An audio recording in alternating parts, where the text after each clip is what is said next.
said the whole 12 months. And I think that's the thing is like, I'm just going to say this, like, I don't care where, like I don't want to look at my Januaryers or my Februaryers. I want to see my Julyers, my Juners, my Juners, my Julyers, my Augusters, my Septembers, and thereafter. And I'm using a weird phrase, and just work with me here because, Anthony, like, what have I always told you? Like when we watch sports together, what do I always tell you?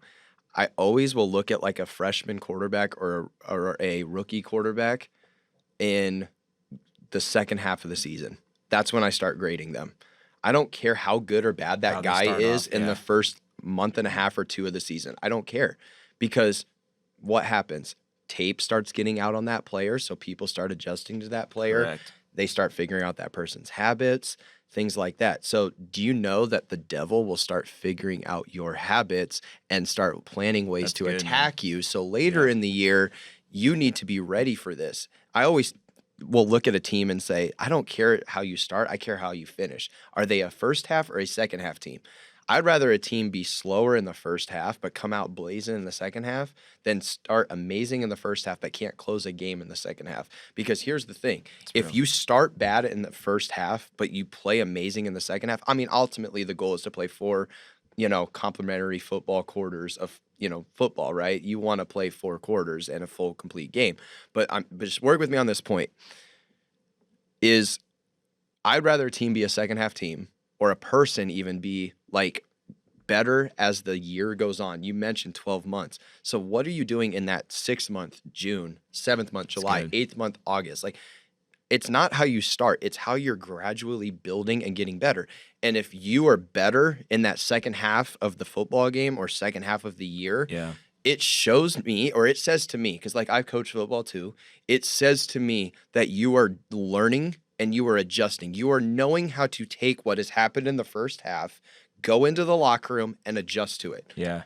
If you come out blazing in the first half, but you are not doing anything in the second half, that says to me that you are not able to adjust to the adjustments or the attacks made against you.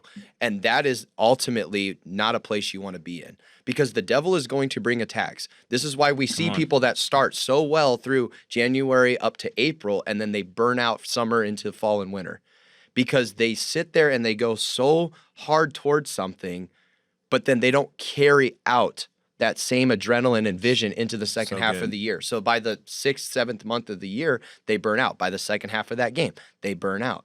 I would rather somebody be adjusting as the game or the year goes on, and it shows me that they are learning. It shows me they're growing.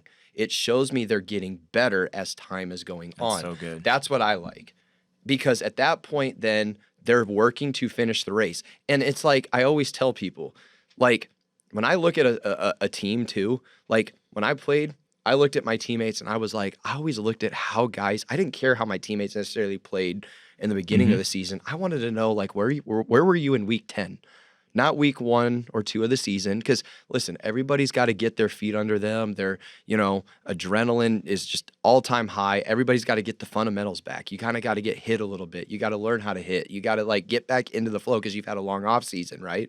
So when you get into that second half of the season and it's like week 9, week 10, I want to know, okay, are we still, when our bodies are hurting a little bit, we've took, some punches now, we've faced some adrenaline, we've had some games we've won, we've had some games that were tough losses.